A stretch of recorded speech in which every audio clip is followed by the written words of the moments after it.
you. Over. Marcus, my favorite place is a place that we call a cupola. It is a 360-degree window view of the Earth. Over. Remy, it's interesting. The science we do up here are all for researchers on the ground, so none of it is my own science, but I do act as the eyes, ears, and brains for the researchers on the ground. Over. Favorite part of the training was actually traveling to all the world with partnerships and getting to know people from all those different countries. Over. Daniel, if it's you, I think that's a great idea. I hope all 6-year-olds want to be astronauts. The best thing I can say right now is for you to do well in school. We need scientists. We need people that understand technology. We need engineers. We need mathematicians. So study the STEM sciences, and that will put you on a great path to be an astronaut. Over. Andrew, that is an interesting question. I think one of the hardest things I did was get people suited up to go out and do spacewalks. I think it's hard not because it's so difficult to actually do the task, but thankfully we do not have the coronavirus on the ISS. All the crews were in quarantine for many weeks before we flew up here, so nobody had it. We were all tested. Nobody had the coronavirus, so no masks up here. Over.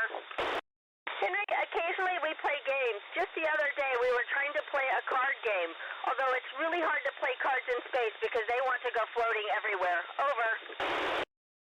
So no, we can do some of them, but one of my favorite hobbies is to cook.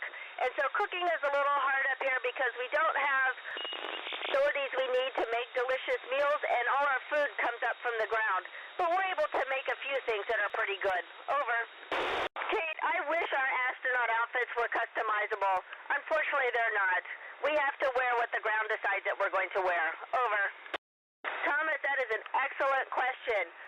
All the astronauts and cosmonauts are trained in basic medical procedures, so if there is something that happens, we should be able to take care of at least the beginning part to get the whoever is injured stable. Beyond that, we've got doctors on the ground that we can call up and talk to, and they can help us. And if somebody is really, really sick or hurt, we would get in our spacecraft and just go home. Over. Ishan, I think my role models were actually my parents. They always encouraged me to do what I wanted and to do well at what I wanted to do. They had very high expectations, and that caused me to have high expectations for myself. And they never told me that girls couldn't be an astronaut, which at the time that I was saying I wanted to be an astronaut, there were no girls that were astronauts. And so I credit them a lot with my success. Over. Adeline, we actually have to learn different languages. Mostly everybody speaks English up here, but as an American astronaut, I had to learn the Russian language, and so occasionally I talk to the Russian cosmonauts in Russian, but usually I find that their English is better than my Russian. Over. You know, that is a difficult question. I think my favorite superhero has to be Wonder Woman. I think she's my favorite because she's just strong and such a good person and really cares about people in the Earth. Over. Noel, oh, that's another tough question. What do I miss the most about Earth? You know, I think it's not an object. I think it is really missing my friends and family. Over. Miriam, I would say there's two things that were hard about training for me.